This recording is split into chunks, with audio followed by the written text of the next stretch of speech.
ఇవాల్టి ముఖ్యాంశాలు. పాక్ కాల్పుల్లో తెలుగు జవాన్ వీర మరణం. జమ్మూ కాశ్మీర్ లో పాకిస్తాన్ జరిపిన కాల్పుల్లో తెలుగు జవాన్ మురళీ నాయక్ మృతి. సత్యసాయి జిల్లా గోరంట్ల మండలం కల్లి తండాకు చెందిన వీర జవాన్ మురళీ నాయక్ మృతిపై సీఎం చంద్రబాబు సంతాపం. మురళీ నాయక్ పార్థివ దేహానికి అధికారిక లాంఛనాలతో అంత్యక్రియలు జరిపిస్తామని వెల్లడి. మాజీ సీఎం జగన్ కు హైకోర్టులో షాక్. Z+ కేటగిరీ భద్రతపై ఏపీ హైకోర్టును ఆశ్రయించిన జగన్ తనకు ప్రాణహాని ఉందని పిటిషన్ లో పేర్కొన్న మాజీ సీఎం. తదుపరి విచారణ వేసవి తర్వాతకు వాయిదా వేసిన high court. Bharat Pak war effect. IPL నిరవధిక వాయిదా. ప్రస్తుత పరిస్థితుల్లో ఐపీఎల్ నిర్వహించడం సరికాదని నిర్ణయించిన బీసీసీఐ ఆటగాళ్ల సేఫ్టీ దృష్ట్యా మిగతా మ్యాచ్లను వాయిదా వేస్తున్నట్లు ప్రకటన.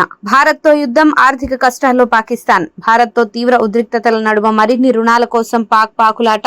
శత్రువు కారణంగా భారీ నష్టం వాటిల్లిందని ఆవేదన. సాయం చేయాలంటూ ప్రపంచ కప్ సహా ప్రపంచ దేశాలను కోరిన పాకిస్తాన్. 6 నెలల కాల్పుల విరమణ ప్రకటించిన మావోయిస్టులు. 6 నెలల పాటు కాల్పుల విరమణను పాటిస్తున్నట్లు ప్రకటించిన మావోయిస్ట్ పార్టీ. మావోయిస్టుల ఏరివేతే లక్ష్యంగా ఆపరేషన్ కగార్ చేపట్టిన కేంద్రం. ఇప్పటికే వందలాది మంది మావోయిస్టులు హతం.